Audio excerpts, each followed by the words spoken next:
करेंगे आप, और यही सारी चीजों की आपको अपनी हैबिट बनानी है। और one of the most important thing मैं हमेशा अपने क्लास में ये कहता हूं बच्चों को कि आप हमेशा ना कंसिस्टेंट रहो, मोटिवेटेड कम रहो, कंसिस्टेंट ज्यादा रहो, मोटिवेटेड कम रहो, डिसिप्लिन ज्यादा रहो, क्योंकि मोटिवेशन एक दो दिन में फेड हो जाता है और कंसिस्टेंसी और डिसिप्लिन हमेशा आपके साथ जुड़ी रहती है। और सिर्फ इसी फील्ड में नहीं, आपकी लाइफ की हर फील्ड में डिसिप्लिन आपको बहुत आगे तक ले जा सकती है। तो ये टॉपिक्स कवर करेंगे। वेटेज जानना बहुत जरूरी है कि लास्ट ईयर कितने कितने क्वेश्चन आए इन स्पेसिफिक टॉपिक से। 2024 में 14, 23 में 15, 22 में 13, 21 में 17 और 2020 में 7 क्वेश्चन आए हुए।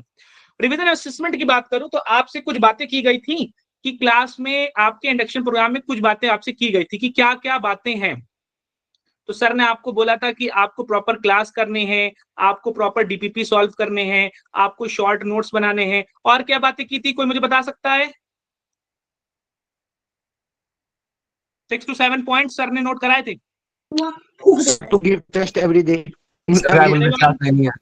क्वेश्चन प्रैक्टिस करनी है। हाँ, क्वेश्चंस प्रैक्टिस करने हैं, आपको रिवीजन करना है, और कुछ सर पूरा करना है सर। हाँ, वेरी गुड, होमवर्क करना है। बच्चों ने बहुत अच्छा इंटरेक्ट किया, सब बातें मुझे लगता है 98% बातें तो वही क्लियर हो गई थी हमारे। अब उसके बाद हम इंट्रोडक्शन कर देते हैं फिजिकल क्वांटिटीज होती क्या है। वो क्वांटिटीज जिसको हम मेजर कर सकते हैं किसी इंस्ट्रूमेंट से, ठीक है, and by means of which you can describe the laws of physics, यानी जिसको हम डिस्क्राइब कर सकते हैं फिजिक्स के लॉज के थ्रू। ऐसी चीज को हम क्या बोलते हैं? फिजिकल क्वांटिटीज, जिसको किसी इंस्ट्रूमेंट से मेजर किया जा सके और जिसके ऊपर फिजिक्स के लॉ अप्लाई किया जा सकते हैं, या जिसको हम डिस्क्राइब कर सकते हैं, we can describe the laws of physics, ठीक है, जिसकी मदद से फिजिक्स के लॉज को डिस्क्राइब करते हैं। ऐसी चीज को हम फिजिकल क्वांटिटीज कहते हैं।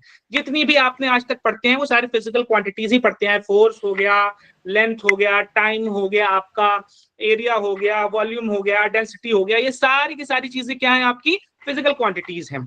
तो क्लास 10 तक हमने बहुत सारी फिजिकल क्वांटिटीज के बारे में पढ़ लिया, जैसे length, velocity, acceleration, force, time, pressure, mass, density, ये सारी चीजें। अब फिजिकल क्वांटिटीज जो होती हैं हम उनको 3 टाइप में बांटते हैं। एक होती है fundamental physical quantity, this one fundamental physical quantities. Fundamental physical quantities आपकी एक ये हो गई फंडामेंटल फिजिकल क्वांटिटीज, दूसरी हो गई डिराइव्ड क्वांटिटीज, तीसरी हो गई सप्लीमेंट्री क्वांटिटीज। फंडामेंटल क्वांटिटीज या बेसिक क्वांटिटीज क्या होती हैं? ऐसी क्वांटिटीज जो जिसे हम टाइम लेंथ मास इंडिपेंडेंट हो जो अदर फिजिकल क्वांटिटीज के। बहुत अच्छे कार्तिक, बहुत अच्छे दीपक, बहुत अच्छे।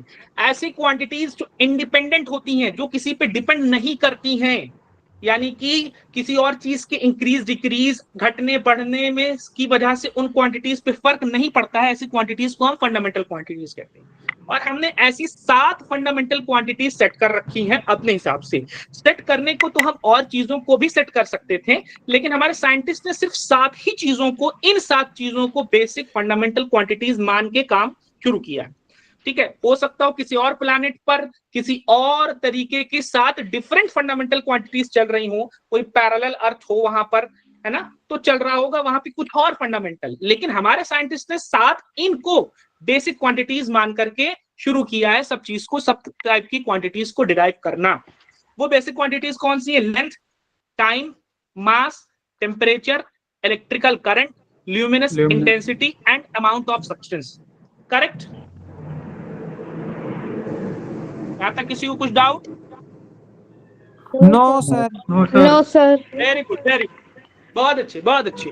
लेंथ को यूनिट क्या होती है? मीटर, रिप्रेजेंटेशन एल, उसका डायमेंशन का रिप्रेजेंटेशन एल। टाइम की यूनिट सेकंड होती है, डायमेंशन का रिप्रेजेंटेशन टी। मास की यूनिट एम होती है, मास की यूनिट टाइम की यूनिट सेकंड होती है, डायमेंशन का रिप्रेजेंटेशन टी।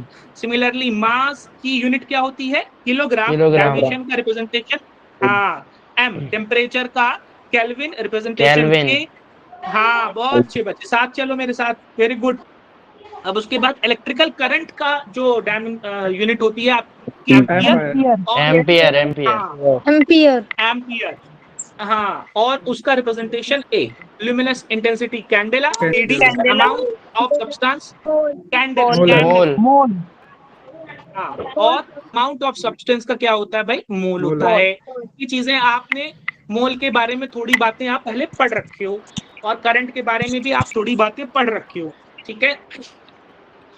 अब अगर बात करें कि फंडामेंटल क्वांटिटीज किन साइंटिस्ट ने बनाया है, तो 1971 में, हेलो सर ये किसी का माइक खुला है तो वो आवाज गूंज रही है somebody उनकी। mic is on, please turn your mic off. Okay, thank you so much. तो 1971 में हुआ क्या, कुछ साइंटिस्ट की एक ऑर्गेनाइजेशन थी सीजीपीएम, जिसका मतलब है general conference on weight and measure. उन्होंने डिसाइड किया कि ये स्टैंडर्ड यूनिट्स होंगी जो कि पूरे पूरे इंटरनेशनल लेवल यानी पूरी दुनिया में इंटरनेशनली उनको एक्सेप्ट किया जाएगा। इन्हीं को हम क्या बोलते हैं? एसआई यूनिट्स बोलते हैं, या इंटरनेशनल सिस्टम ऑफ यूनिट्स बोलते हैं। वो ही डिसाइड करती है कि किसका क्या नाम होगा, क्या रिप्रेजेंटेशन होगा, क्या वैल्यू होगी, और कैसे वो डिफाइन किया जाएगा। ये ऑर्गेनाइजेशन ये काम करती है। 1971 में ये ऑर्गेनाइजेशन ने ये काम शुरू किया। अब बात करें कि उन्होंने डिफाइन कैसे किया, तो जो हमारे पास बेसिक 7 क्वांटिटीज हैं उनको डिफाइन कैसे किया, उनका नाम क्या है, उनका सिंबल क्या है, ये उन्होंने हमें बताया। क्या बताया कि देखो भैया, लेंथ की जो यूनिट होगी वो मीटर होगी, रिप्रेजेंटेशन एम होगा। और ने बोला कि ऐसा है, हम डिफाइन इस तरीके से करेंगे। अच्छा, डेफिनेशन डिफाइन करने के भी बहुत सारे पैरामीटर्स हैं, कुछ पैरामीटर्स मैं आपको बता दूंगा कि जो डिफाइन किया जाएगा लेंथ को, वो कुछ इस तरीके से किया जाएगा कि लाइट अगर ट्रैवल कर रही है, जो आपकी लाइट है ना बहुत तेज ट्रैवल करती है, अगर वो ट्रैवल कर रही है स्पेस में, वैक्यूम में, तो 1/299,792,458 यानी कि 299,792,458 पार्ट ऑफ ए सेकंड। एक सेकंड को इतने सारे पार्ट्स में बांट दो, 100 पार्ट में नहीं, 1000 पार्ट में नहीं, लाख पार्ट में नहीं, करोड़ पार्ट में नहीं, इतने ज्यादा पार्ट्स में आप बांट दो, तो एक पार्ट में जितना लाइट ट्रैवल करेगी, जितनी डिस्टेंस ट्रैवल करेगी एक पार्ट में, उसको उन्होंने बोल दिया क्या है भाई? वो डिस्टेंस कहलाएगी मीटर। उसी तरीके से उन्होंने मास को भी डिफाइन किया, जिसकी यूनिट क्या है? किलोग्राम। रिप्रेजेंटेशन क्या है? केजी। किलोग्राम को उन्होंने जब डिफाइन किया, तो ये एक प्रोटोटाइप है, एक स्पेसिमेन है, एक कह सकते हो, सैंपल बोल सकते हो, सैंपल नहीं, स्पेसिमेन प्रोटोटाइप है। सैंपल बोलना बेटर तो नहीं होगा, लेकिन समझने के लिए आप बोल सकते हो। प्रोटोटाइप है किलोग्राम का। एक प्लैटिनम इरिडियम, इस मेटल अलॉय की एक रॉड बना करके रखा उन्होंने, और उस रॉड का जो मास होगा वही पूरी दुनिया में कितने के बराबर हो जाएगा? 1 kg। सर एक बात पूछनी 1 थी सर। किलोग्राम के बराबर। हाँ, बहुत अच्छे, वेरी गुड दीपक, बहुत अच्छे। अब ये जो रॉड इन्होंने रखी है प्लैटिनम इरिडियम रॉड की, वो कहां रखी है भाई? International bureau of weights and measures में ये रॉड उन्होंने रखती है। सिमिलरली उन्होंने टाइम को डिफाइन किया है कि टाइम जो होता है, एक सेकंड जो होगा, टाइम की यूनिट सेकंड, रिप्रेजेंटेशन एस, वो जो होगा वो क्या होगा? 9,192,631,770 periods of the radiation corresponding to the transition between the two hyperfine levels of the ground state of cesium-133 atom। ये क्या लिखा है? ये थोड़ा सा कॉम्प्लेक्स है, मैं इसको आसानी में बता देता हूं आपको कि जो सीजियम एटम है उसके जो इलेक्ट्रॉन्स हैं वो हमेशा क्या करेंगे? वाइब्रेट करेंगे। सीजियम एटम वाइब्रेट करेगा, बहुत इजीली बता रहा हूं मैं। तो जब ये इतनी बार वाइब्रेट कर लेगा, कितनी बार? 9,192,631,770 टाइम्स जब ये वाइब्रेट कर जाएगा, तब जाकर के 1 सेकंड कंप्लीट होगा। तो इससे क्या पता चल रहा है? उसका वाइब्रेशन की स्पीड बहुत ज्यादा है कि वाइब्रेशन की स्पीड बहुत कम है? बहुत ज्यादा। सब बहुत ज्यादा, बहुत ज्यादा है, बहुत ज्यादा है। सीजियम का कौन सा आइसोटोप है? सीजियम 133 आइटम के आइसोटोप को उन्होंने बना रखा है। हाँ कार्तिक, ज्यादा, बहुत ज्यादा, बहुत ज्यादा, यानी हमारे लिए इमेजिन करना भी काफी मुश्किल सा है। सर काउंट कैसे क्या हो गए?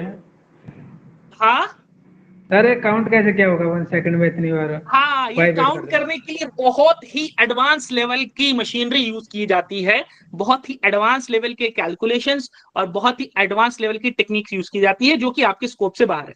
सिमिलरली उन्होंने इलेक्ट्रिक करंट को डिफाइन किया है, थर्मोडायनेमिक टेम्परेचर केल्विन को भी डिफाइन किया है, अमाउंट ऑफ सब्सटेंस और ल्यूमिनस इंटेंसिटी कैंडेला को भी डिफाइन किया हुआ है उन्होंने, जिसको आप पढ़ के आइएगा। नेक्स्ट क्लास में मैं आपसे पूछूंगा इन सारी डिफिनेशंस के बारे में।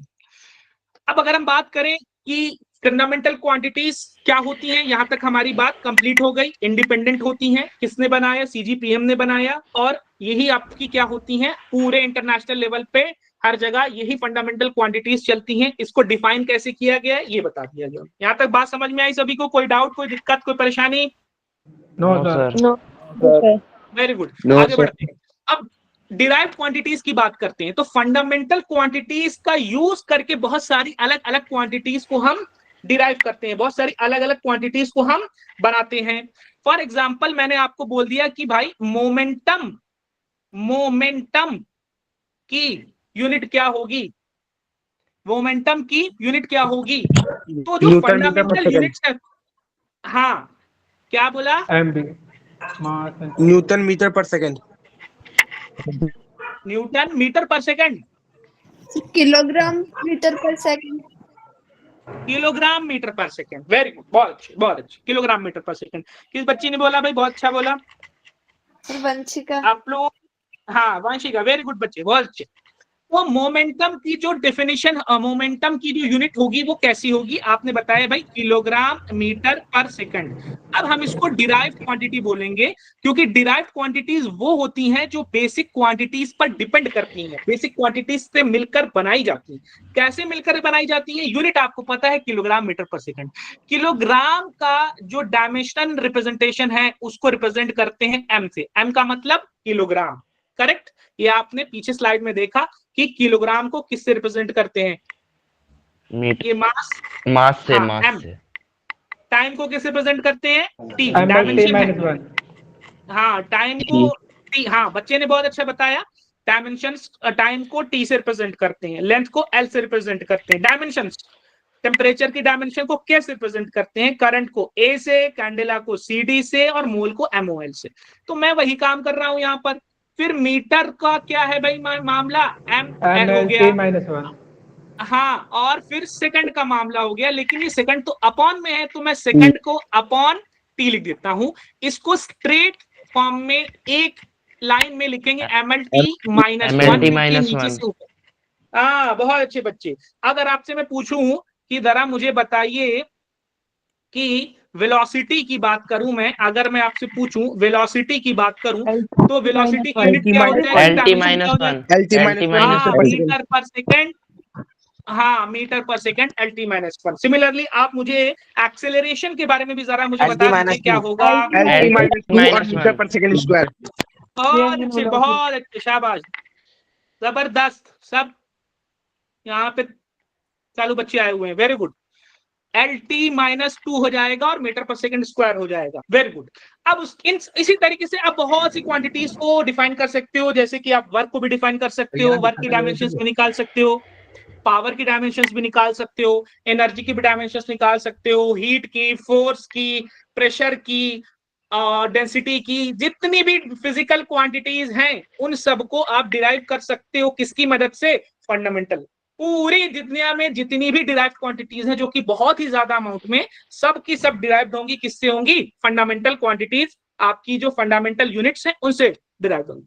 सप्लीमेंट्री क्वांटिटीज, इनके अलावा भी जो फंडामेंटल क्वांटिटीज हैं उनके अलावा भी दो और क्वांटिटीज आ जाती हैं, एडिशनल क्वांटिटीज, जो कि मेन 7 में तो नहीं है, लेकिन वो भी हमारी एक्स्ट्रा दो क्वांटिटीज आती हैं जो कि यूज होती है। एक होता है हमारा एंगल, प्लेन एंगल। हाँ वेरी गुड, दो लाइंस के बीच बनने वाला एंगल जिसको रिप्रेजेंट करते हैं थीटा से, और इसकी यूनिट क्या होती है भाई? अभी तो बताया आपने। रेडियन। हाँ रेडियन। रेडियन, ठीक है, रेडियन।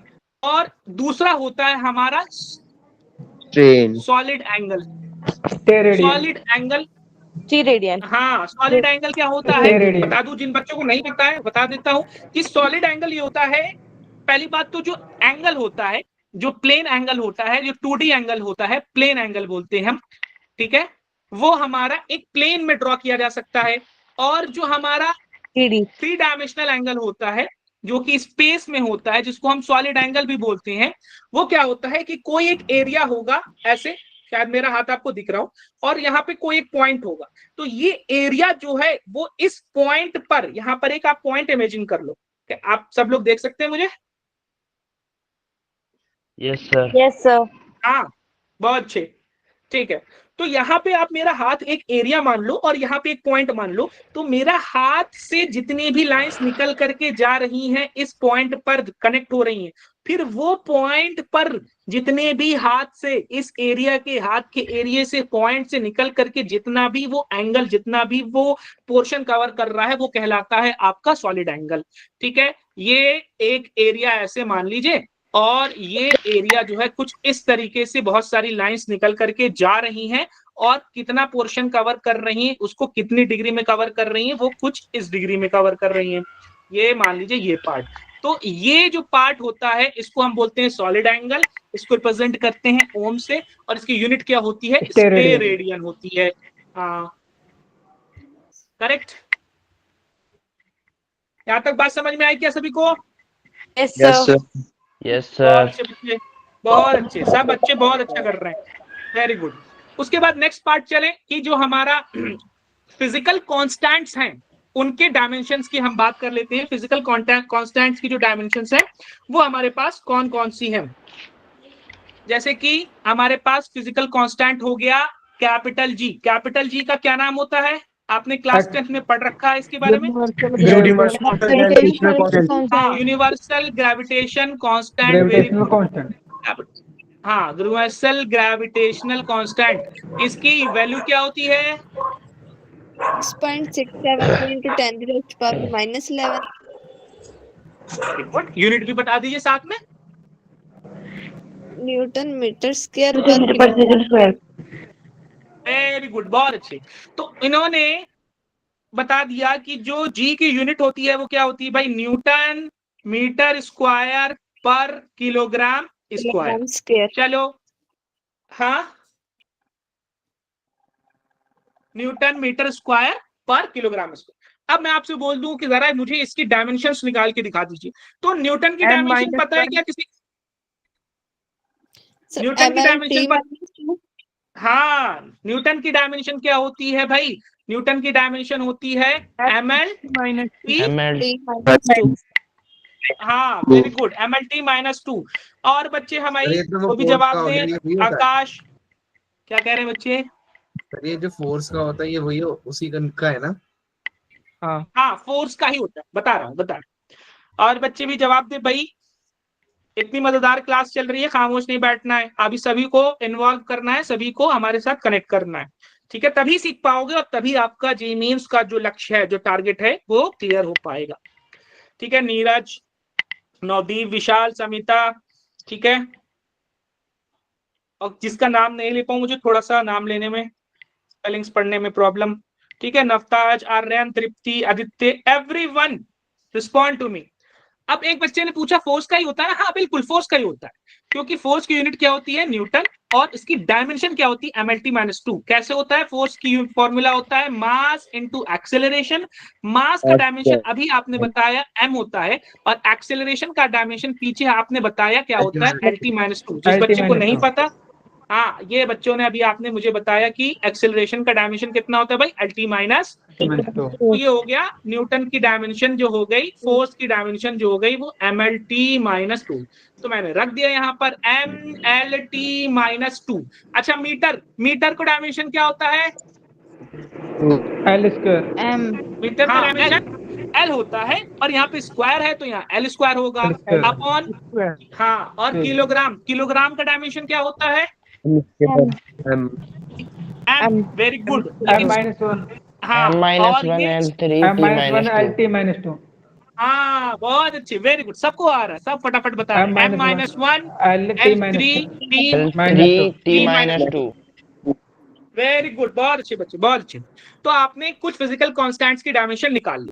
अब ये मेरी तरफ से आप होमवर्क अपनी नोटबुक में नोट करो कि सर ने पूछा है किस चीज की डायमेंशन, सर ने पूछा है लेटेंट हीट की डायमेंशन। लेटेंट हीट क्या होती है? वो हीट जो सॉलिड लिक्विड से गैस में बदलने के काम आती है, वो हीट जो गैस से लिक्विड में बदलने के काम आती है, वो हीट।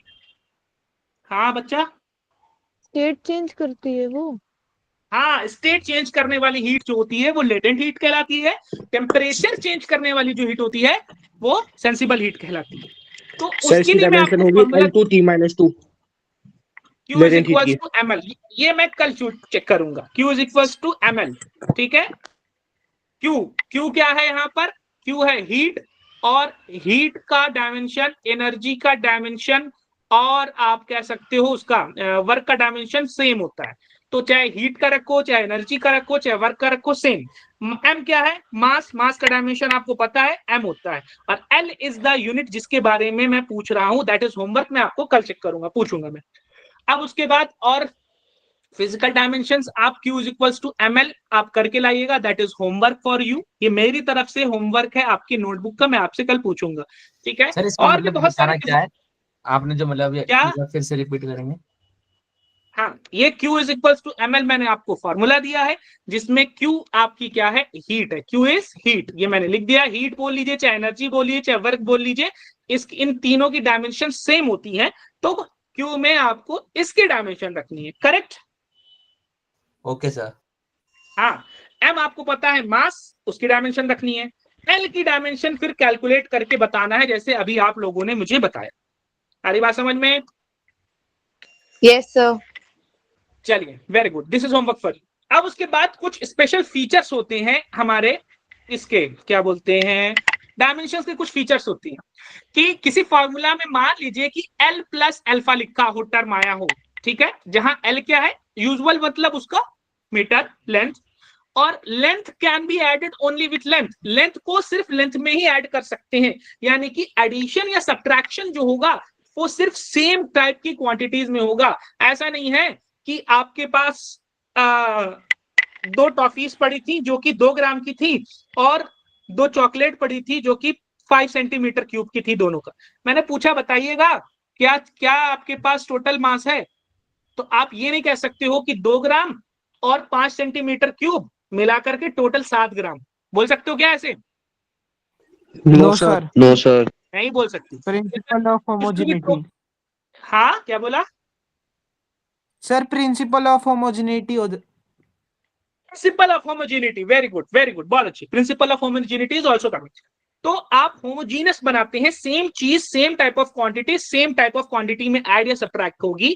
मल्टीप्लिकेशन हो सकता है, डिवीजन हो सकता है, लेकिन एडिशन सब्ट्रैक्शन सेम क्वांटिटीज का सेम क्वांटिटीज के साथ ही होगा, डिफरेंट नहीं होगा। सिमिलरली उन्होंने यहां बोला कि हमारे पास एक टर्म है फोर्स, तो फोर्स अगर माइनस फोर्स के साथ सब्ट्रैक्ट कर रहे हैं बीटा, तो हमें पता है प्रिंसिपल ऑफ होमोजेनिटी के अकॉर्डिंग कि सेम क्वांटिटी में ऐड या सब्ट्रैक्ट होती है, तो जो डायमेंशंस फोर्स की होंगी एग्जैक्टली सेम डायमेंशंस किसकी होंगी? बीटा की। ये दोनों की डायमेंशंस क्या होंगी? सेम होंगी, same dimensions.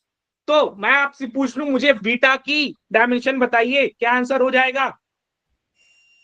MLT minus 2। Very good, MLT minus 2। Similarly मैंने आपसे पूछ लिया कि यहाँ पर L प्लस अल्फा लिखा है, L और अल्फा लिखा हुआ है, L और अल्फा लिखा हुआ है, यहाँ पे आपसे पूछ लिया गया। तो आपसे पूछ लिया गया, जरा मुझे बताइए L की क्या, अरे अल्फा की क्या डायमेंशंस होंगी? L। हाँ, अल्फा की डायमेंशन वही लेंथ की डायमेंशन होगी, करेक्ट। चलिए, अब उसके बाद और भी कुछ फीचर हैं कि one quantity can be added या subtracted with similar quantity and only give rise to the similar quantity. अच्छा, इनका जो एडिशन आएगा वो भी सेम डायमेंशन। मान लेते हैं हमारे पास लिखा है R is equals to L plus alpha, ये रिलेशन लिखा हुआ है, तो जो L की जो डायमेंशन होगी वो क्या होगी? L length. अल्फा की डायमेंशन होगी वो भी क्या होगी? L। और इन दोनों का जो ऐड होकर के फाइनल वैल्यू आई है उसकी भी डायमेंशन क्या होगी? L होगी। हाँ, एडिशन हो चाहे सब्ट्रैक्शन हो, फाइनल रिजल्ट भी सेम डायमेंशन का होगा, एडिशन भी सेम डायमेंशन के साथ होगा, सब्ट्रैक्शन भी सेम डायमेंशन के साथ होगा। अब उसके बाद यहाँ पर हमारे पास एक टर्म आ जाता है साइन थीटा। इसके बारे में मैं आपको कुछ बता दूं, तो जैसे हमारे पास कुछ ऐसी क्वांटिटीज है जो डायमेंशन लेस है, कुछ ऐसी क्वांटिटीज हैं जो हमारे पास क्या है भाई? डायमेंशन लेस है। कौन कौन सी क्वांटिटीज हमारे पास डायमेंशन लेस है? कुछ ऐसी क्वांटिटीज हैं जैसे हमारे पास डायमेंशन लेस। एंगल। हाँ, एंगल हो गया थीटा, इसकी कोई डायमेंशन नहीं होती क्योंकि थीटा का फॉर्मूला होता है S upon R, R upon radius. R की डायमेंशन L होती है, specific gravity. Specific gravity, very good, जिसको हम ऑल्सो एक और टर्म बोलते हैं रिलेटिव डेंसिटी। अब आर्क भी क्या हो गया भाई? और सर स्ट्रेन भी है सर, हाँ strain Sir, strain every relative strain quantities भी हो are गया, वेरी गुड। dimensionless. क्या कह रहे हैं बच्चे? Sir, every relative quantity is dimensionless. Every relative quantities dimension, very good. आपकी बहुत सी ऐसी रिलेटिव क्वांटिटीज हैं, आपकी बहुत सारी रिलेटिव क्वांटिटीज सारी की सारी क्या है आपकी, वो डायमेंशनलेस है। यहाँ पे एक आपने रिलेशन देख भी लिया कि एंगल थीटा डिपेंड कर रहा है एस अपॉन आर, फॉर्मूले में पुट किया तो यहाँ पे क्या आया, one. One is nothing, dimensionless. तो ऐसी बहुत सी क्वांटिटीज हैं जो डायमेंशनलेस हो गई। जैसे कि बच्चे ने एक बताया कि भाई रिलेटिव डेंसिटी या स्पेसिफिक ग्रेविटी हो गया। उसके बाद हम जो है आगे और भी पढ़ेंगे, कांस्टेंट्स के बारे में पढ़ेंगे, वहां पे भी चीजें आएंगी। पॉइजन्स रेशियो आ गया आपका, पॉइजन्स रेशियो म्यू आ गया, करेक्ट। और कुछ किसी को याद है? Index of refraction, relative density. Relative density बता दिया भाई, यहाँ पे ये मैंने रिलेटिव डेंसिटी बताया। Sir, strain. बहुत अच्छी बच्ची मान। Strain. हाँ, स्ट्रेन हो गया आपका, स्ट्रेन हो गया, हुक्स लॉ के अकॉर्डिंग आपका स्ट्रेन हो गया। Percentage, Trigonometric ratios. हाँ, परसेंटेज, परसेंटेज हो गया। ठीक है, ये सारी क्वांटिटीज क्या है, डायमेंशनलेस है, इनकी कोई डायमेंशन नहीं है। अब उसी तरीके से जो हमारा साइन ऑफ द थीटा होगा, साइन थीटा एक टर्म है, यहां पर जो थीटा है, ये जो थीटा है हमारा वो डायमेंशनलेस है। This theta is dimensionless. और जब ये थीटा डायमेंशनलेस है तो उसका ट्रिग्नोमेट्रिक रेशियो साइन थीटा भी क्या होगा, डायमेंशनलेस। यानी कि साइन थीटा की भी किसी भी तरीके की डायमेंशन नहीं होगी कि नहीं। होगी? नहीं होगी। बहुत अच्छी। उसी तरीके से हाँ, कॉस थीटा की भी नहीं होगी, कॉस थीटा की भी नहीं होगी, टैन थीटा की भी नहीं होगी, और कॉट थीटा की भी नहीं होगी, सेक थीटा की भी नहीं होगी, कॉसेक थीटा की भी नहीं होगी। उसी तरीके से आपका लॉगरिथम जो होता है, लॉग की भी किसी तरीके की डायमेंशंस नहीं होगी। अगर मैं यहाँ पर लिख रहा हूं लॉग ऑफ एक्स, तो यहाँ पे जो क्वांटिटी x डाली है वो भी डायमेंशनलेस ही डाली जाएगी, और उस डायमेंशनलेस क्वांटिटी x का लॉगरिथम, उस डायमेंशनलेस क्वांटिटी x का जो लॉगरिथम हम लेंगे, उस डायमेंशनलेस क्वांटिटी का जो हम लॉगरिथम लेंगे वो भी क्या होगा, डायमेंशनलेस होगा। वो भी आपका डायमेंशनलेस होगा, करेक्ट। सर एक डाउट है। क्या बोल रहे हैं? सर क्या कहते हैं, मुझे एक चीज डाउट है। पूछिए। सर ये मतलब मुझे ये चीज समझ में नहीं आता, मतलब लॉग मैंने कभी पढ़ा नहीं है सही से, मतलब लॉग होता क्या, मुझे ये बेसिक सा डाउट सर मेरा क्लियर कर दीजिए। मतलब लॉग है क्या, इसमें मैं क्या कर, ज्यादा टाइम, जस्ट 1 सेकंड। हाँ, जस्ट 1 सेकंड।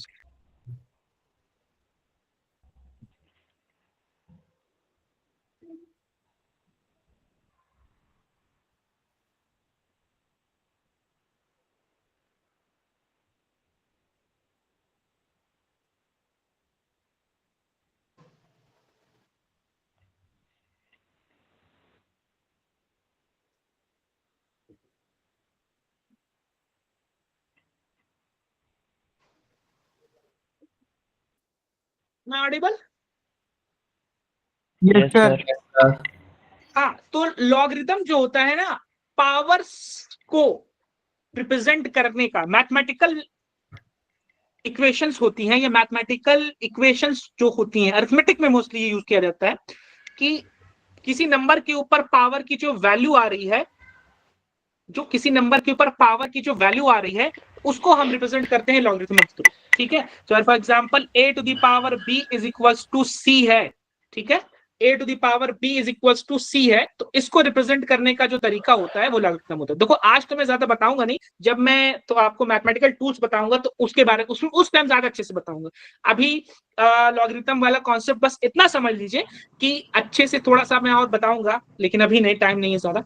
तो हम जो काम करते हैं ना, mathematical equations, mathematical arithmetic equations होती हैं, उसमें पावर और बेस का रिप्रेजेंटेशन जो होता है वो होता है। फॉर एग्जांपल मैं बता ही देता हूं, log of B base A is equals to C, ये रिप्रेजेंट करने का तरीका हो गया। ठीक है, log of B base A is equals to C, ये हमने रिप्रेजेंट करने का एक तरीका, ये इस इक्वेशन से नहीं है। चलिए मैं बताऊंगा अभी थोड़ा सा हम इसको होल्ड पे रखते हैं, अभी लॉग का आपका काम नहीं है, मैं अभी इसमें जाऊंगा तो मेरा टाइम थोड़ा सा लग जाएगा, ठीक है? कोई डाउट Okay, तो नहीं, कोई दिक्कत तो नहीं है? Okay sir. हाँ, इसको मैं बहुत अच्छे से बताऊंगा, टेंशन नहीं लो, सब चीज बताऊंगा। अब हम थोड़ा करेक्टनेस ऑफ फॉर्मूला की बात कर लें कि जो डायमेंशंस के जो यूज होते हैं वो उसका हम क्या क्या यूज करते हैं डायमेंशंस का। सबसे पहले correctness of the formula, formula correct है कि नहीं करेक्ट है वो हम चेक करते हैं। 100% करेक्टनेस का नहीं पैमाना है, ये पैरामीटर नहीं है, लेकिन गलत है कि नहीं है ये बता सकता है। 100% करेक्ट कोई फॉर्मूला, एकदम करेक्ट एग्जैक्ट फॉर्मूला कभी भी नहीं बताता डायमेंशन, लेकिन डायमेंशनली करेक्ट है कि नहीं है, डायमेंशनली इनकरेक्ट है कि नहीं है, तो ये कंफर्म जरूर कर देगा कि इनकरेक्ट है, लेकिन ये कभी भी कंफर्म नहीं कर पाएगा कि 100% करेक्ट फॉर्मूला है। क्या मतलब हुआ कि अगर मैंने आपको एक फॉर्मूला दे दिया, बातें समझ में आ रही है मेरी? क्या बोला मैंने अभी? Yes sir. करेक्ट फार्मूला नहीं बताता, इनकरेक्ट बता देता है। हाँ, इनकरेक्ट है कि नहीं है ये बहुत अच्छे से हाँ, ये बताता है, लेकिन हाँ बहुत अच्छे बच्चे, जिसने भी ये बोला बहुत अच्छा बोला। इनकरेक्ट एग्जैक्टली है कि नहीं है ये बहुत अच्छे से बताता है, लेकिन करेक्ट बताएगा अगर तो वो 100% करेक्ट है कि नहीं है ये नहीं बता पाएगा। हाँ, डायमेंशनली करेक्ट बता देगा। क्या मतलब हुआ कि सेंट्रीपिटल फोर्स का फॉर्मूला जो होता है हमारे पास, सेंट्रीपिटल फोर्स का फॉर्मूला होता है, ये हमने आपको एक रिलेशन दिया, पता नहीं करेक्ट है नहीं करेक्ट है मुझे नहीं पता, let me check. Left side के जो हमारे पास रिलेशन है एफसी, इसकी डायमेंशंस हम देख लेते हैं कि फोर्स की डायमेंशंस क्या होती हैं। अभी अभी आपने बताया था मुझे MT -2। अब उसके बाद बाकी सारे बच्चे भाई आप लोगों के रिस्पॉन्स नहीं आ रहे हैं, at least show me a symbol. Arvind, Jasdeep, हाँ बहुत अच्छे बच्चे, ठीक, पवन, अरविंद, नवताज, ठीक है, गुड, समझ में आ रही है चीजें? Yes sir. हाँ, किसने रेस किया हैंड?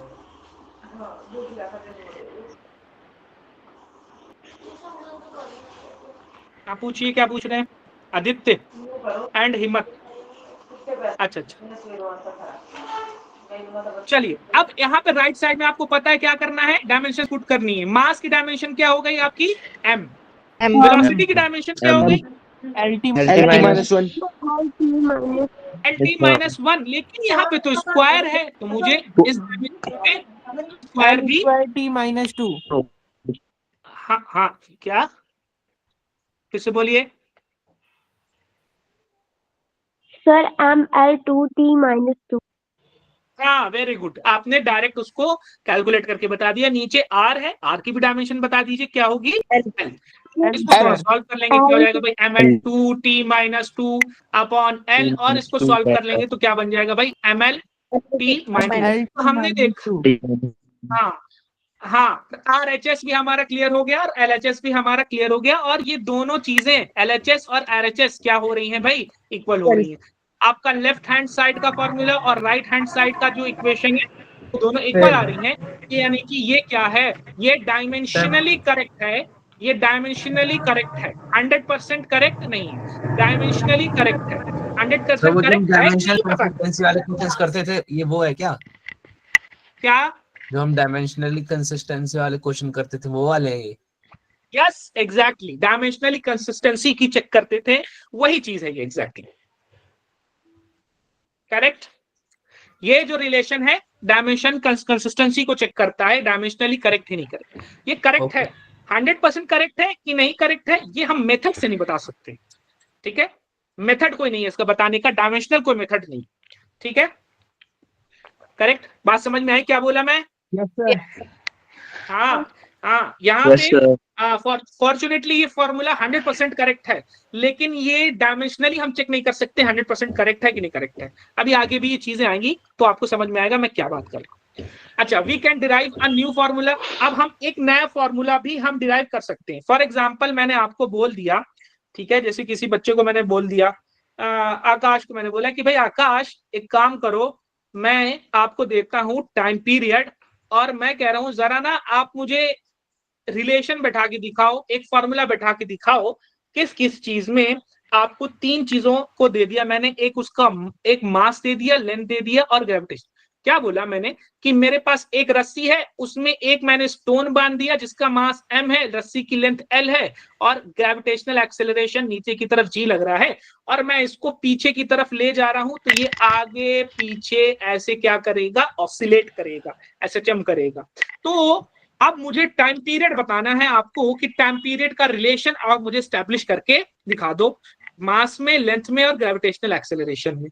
तो आकाश पूछेंगे कि सर ये कैसे करना है, तब मैं आपका फिजिक्स टीचर आपको बताऊंगा कि आप एक काम करो कि जो टाइम है ना, इसका मेथड देखो आपको, मेथड स्टेप नंबर 1 आप क्या, हाँ very good, root L by G. लेकिन करेंगे कैसे ये देखना होगा कि टाइम को हम मान लेते हैं कि ये डायरेक्टली प्रोपोर्शनल है मास, लेंथ और ग्रेविटेशनल एक्सेलरेशन।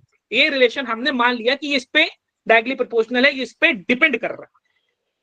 कितनी पावर से डिपेंड कर रहा है नहीं पता, पावर m की पावर 1 है, 2 है, 3 है, -1 है, नहीं पता, तो हम मान लेते हैं। क्या कह रहे हैं बच्चे? हेलो, किसी का माइक ऑन है तो कर लो। अच्छा ठीक। तो अब हमने यहाँ पे स्टेप में क्या कर लिया, सेकंड स्टेप में हमने क्या कर लिया, सेकंड स्टेप में हमने इन पर कोई भी पावर मान लिया है, पावर a है, पावर b है, पावर c है। अब उसके बाद थर्ड स्टेप में हम क्या करेंगे, डायमेंशंस को पुट करेंगे, ठीक है। ये टाइम पीरियड की डायमेंशन t हो गई, ऐसे मैंने पुट कर दिया। एक प्रोपोर्शनैलिटी का साइन सिंबल, इसके ऊपर डिपेंडेंसी का सिंबल कि ये इस पर डिपेंड कर रहा है। मास की डायमेंशन आपने बोला अभी m होती है, तो इसके ऊपर पावर कितना हो गया a, और लेंथ की डायमेंशन कितनी l, इसके ऊपर पावर कितना हो गया b। हाँ, और जी की डायमेंशन क्या होती है, एक्सेलरेशन की डायमेंशन क्या होती है भाई, -2। और कितनी पावर आ गई, c पावर। हाँ, अब हम क्या करेंगे, सारी पावर्स को, हाँ पावर्स को खोलेंगे और सेम बेस वाले को एक साथ ले लेंगे। m पर पावर a और कहीं नहीं है, तो m पर पावर a हो गया। यहां से l पर पावर b है और यहां से l पर पावर c है। ये बात समझ में आ रही क्या आप लोगों को? L B power b plus c, ये पावर b हो गया और यहाँ पे पावर क्या हो गया, c हो गया, करेक्ट। -2c। हाँ, और t के ऊपर, यहाँ पे t नहीं है, यहाँ पे t नहीं, ये c पावर इस -2 के साथ मल्टीप्लाई हो जाएगा, क्या हो जाएगा, -2c। सर अब कांस्टेंट ओपन हो जाएगा ना? हाँ कांस्टेंट लग जाएगा डायरेक्टली। हाँ, कांस्टेंट लग जाएगा। अब हम क्या करेंगे, थर्ड स्टेप में कंपेयर कर लेंगे, थर्ड स्टेप में कंपेयर कर लेंगे लेफ्ट साइड और राइट साइड में। भाई लेफ्ट साइड में और की चीजें हैं नहीं, तो लेफ्ट साइड में m पर नहीं है तो हम मान लेते हैं m पर पावर 0, l नहीं है तो l पर पावर 0, क्योंकि ये लगाने से किसी भी तरीके का चेंज नहीं होने वाला, किसी तरीके का फर्क नहीं पड़ने वाला। और t के ऊपर पावर यहाँ कुछ नहीं था, 1। प्रोपोर्शनैलिटी हटता है तो इक्वल्स आता है और एक कोई कांस्टेंट आता है, वो लगा दिया मैंने। और यहाँ पर क्या क्या बचा, m पर पावर a बचा, l पर पावर b प्लस c बचा और t पे पावर -2c बचा, ठीक है। कितना बचा पावर भाई, -2।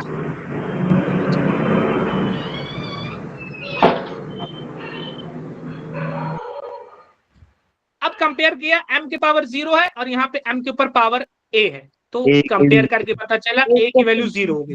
यहाँ पे l पे पावर 0 है और l पे पावर b प्लस c है, तो कंपेयर किया b प्लस c की वैल्यू कितनी हो गई भाई, 0।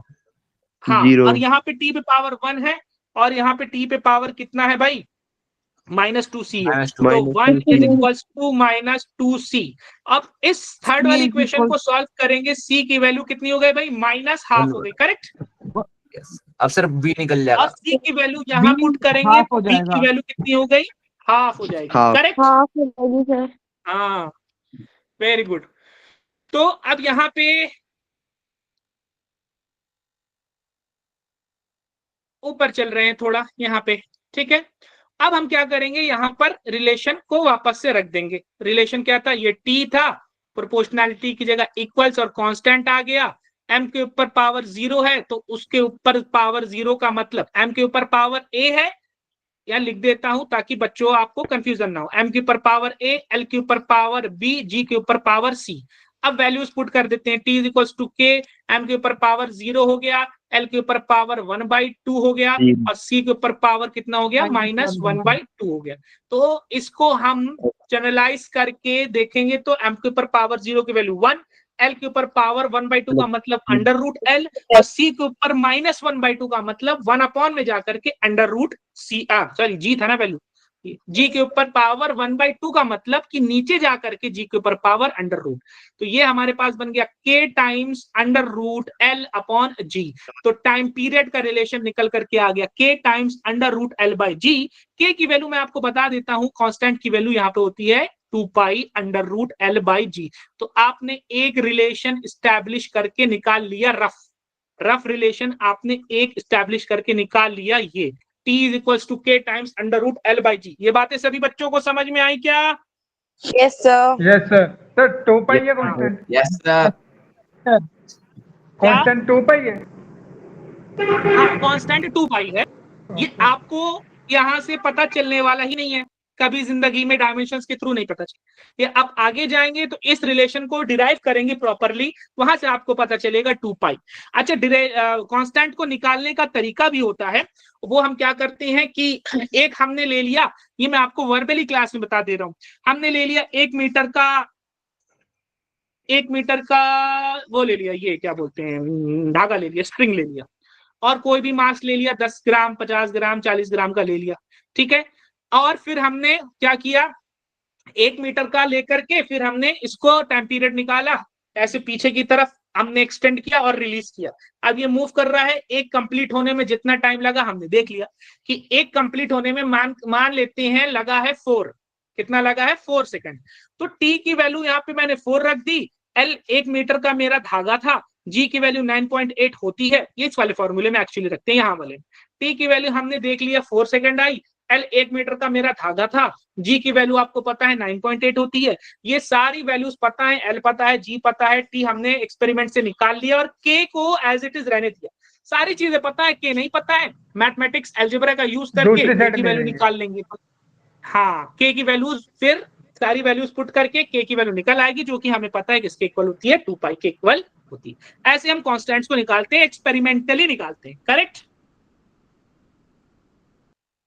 Yes sir. यहाँ तक बात समझ में आई सभी बच्चों को क्या? Yes sir. कार्तिक, राजदीप, ठीक, Khushmeet, Anshika, okay. I am gonna take you only 5 more minutes, उसके बाद नहीं। अब उसके बाद हम क्या करते हैं, लार्ज डिस्टेंस निकालने का कोशिश करते हैं, बड़ी बड़ी डिस्टेंसेस निकालने का कोशिश करते हैं। मैं बैठ गया हूं भाई यहाँ पर अर्थ पर, अब मेरा मूड कर रहा है आज मैं सन और अर्थ के बीच की डिस्टेंस निकालूं। तो मैंने कहा भाई खुशमीत से कि कैसे निकाला जाए, तो खुशमीत ने कहा सर आप एक काम करिए, आप पैरालैक्स एंगल का इस्तेमाल कर लीजिए। तो मैंने पूछा भाई, विशाल से पूछा भाई पैरालैक्स मेथड क्या होता है, पैरालैक्स एंगल क्या होता है, पैरालैक्स मेथड क्या होता है। तब मुझे किसी दूसरे बच्चे रमेश ने बताया कि सर ऐसा होता है कि जब हम अपने आंखों के सामने किसी एक ऑब्जेक्ट को मैं रख करके देख रहा हूं, अपनी पेन को, और मेरे सामने वॉल है, मैं एक वॉल पर एक पॉइंट बना दूंगा, उस पॉइंट से थोड़ा सा साइड में, ताकि मुझे पॉइंट भी दिखे और सामने पेन भी दिखे, थोड़ा सा साइड में अपने हाथ को रख करके मैं देखने की कोशिश कर रहा हूं। अब मैं अपनी एक आंख को बंद करके देख रहा हूं तो मुझे किसी और पोजीशन पे वो दिख रहा है, दूसरी आंख को बंद करके देख रहा हूं तो मुझे किसी और पोजीशन पे दिख रहा है। यानी वो जो दीवार पे मैंने मार्किंग किया था उससे थोड़ी सी डिस्टेंस ऐसे देखने पर बढ़ गई और ऐसे देखने पर घट गई। यानी कि अलग अलग एंगल पर देखने से आपको अलग अलग पोजीशन दिखाई देंगी। ये जो चीज कहलाती है, इसी को कहते हैं पैरालैक्स मेथड या पैरालैक्स एंगल। सारी बात समझ में क्या? Yes sir. Yes, sir. हाँ, यस अलग सर। आप करके देखना, अपने दीवार पे छोटा सा मार्क पॉइंट करना और दीवार के सामने ऐसे पेन रखना, थोड़ा सा, बिल्कुल सामने नहीं रखना, थोड़ा सा साइड में रखना, ताकि मार्कर दीवार पे जो मार्क है, एक आंख से देखना, देखोगे ये डिस्टेंस बढ़ गई है, दूसरी आंख से देखोगे ये डिस्टेंस थोड़ी सी कम हो गई। तो ये पैरालिटिक मेथड कहलाता है। इसमें हम क्या करते हैं, एंगल का यूज करते हैं। अब मैंने क्या किया, अर्थ पर मैं खड़ा हूं और ये यहां पर सन है, ये हो गया सन, ठीक है। अब मैं यहां पे खड़े होकर के देख रहा हूं सन को, ठीक है, और फिर मैं अर्थ पर चला गया, यहां पर खड़े होकर के मैं देख रहा हूं सन को। अब मैंने कितना एंगल ट्रेवल किया है ये मुझे पता है, मान लेते हैं थीटा एंगल ट्रेवल किया है, ठीक है। और ये जो डिस्टेंस यहां से यहां तक मैंने ट्रेवल की है इसको मान लेता हूं बी, इस बी को बोलते हैं बेस।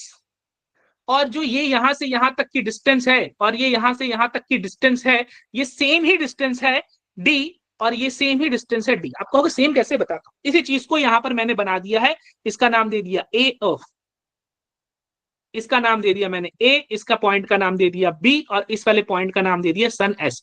इसी ट्रायंगल को मैंने ऐसे बना दिया। अब हुआ क्या कि ये जो बी डिस्टेंस है अर्थ पर, मैं थोड़ी सी दूर पे चल करके एक जगह से पहले मैंने देखा, बी पॉइंट से देखा। बात समझ में आ रही क्या बच्चों? सर मेरे नेटवर्क इशू हो गया था बीच में, तो दोबारा एक्सप्लेन सर कर दो। मेरा भी नेटवर्क इशू हो गया था, तो प्लीज आप दोबारा रिपीट कर देंगे। ओके ओके, कोई बात नहीं कोई बात नहीं, मैं फिर से बता देता हूं। पैरेलैक्स एंगल में हमने क्या किया, सन, मैं अर्थ पे खड़ा हो गया एक पोजीशन बी पे, वहां से मैंने देखा सन को, फिर मैं कुछ डिस्टेंस 3 किलोमीटर 4 किलोमीटर 10 किलोमीटर कुछ भी मान लो आप, 10 किलोमीटर चल के गया अर्थ पे दूसरी जगह, और मैं यहां से देख रहा हूं फिर से सन को।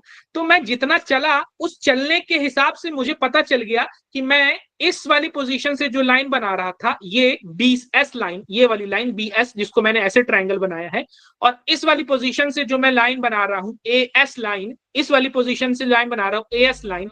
तो BS लाइन शुरू में बना रहा था, 10 किलोमीटर चलने के बाद मैं AS लाइन बना रहा हूं, तो मैंने कितना एंगल कवर कर लिया, कितना एंगल बना रहा हूं यहां से यहां जाकर के, ये डिस्टेंस B से A तक जाकर के कितना एंगल मैंने सन पर इंपार्ट कर दिया, कितना एंगल लगा दिया, ये मुझे पता चल गया, ये एंगल थीटा।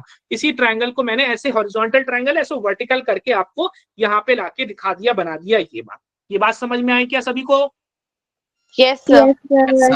सर इसी को बोलते हैं पैरेलैक्स एंगल, इसी को हम क्या बोलते हैं, पैरेलैक्स एंगल। और इस बी को हम क्या बोलते हैं, बेस बोलते हैं, करेक्ट।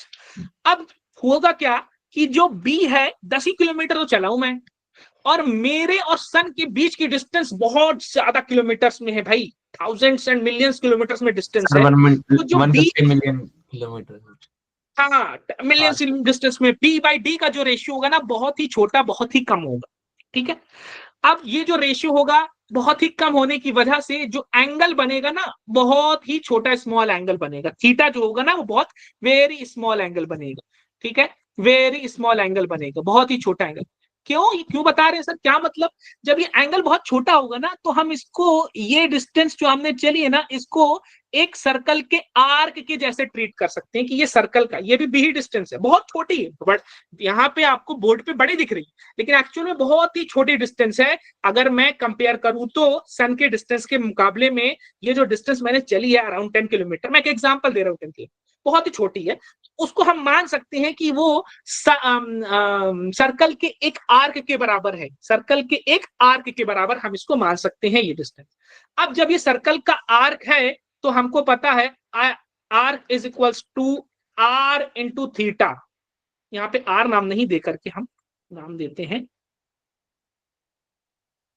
डी का, ठीक है। अब हमने क्या बोला कि जो आर्क है ये हो गया आर्क, ये हो गया रेडियस, और ये हो गया एंगल थीटा, करेक्ट। बात समझ में आई क्या?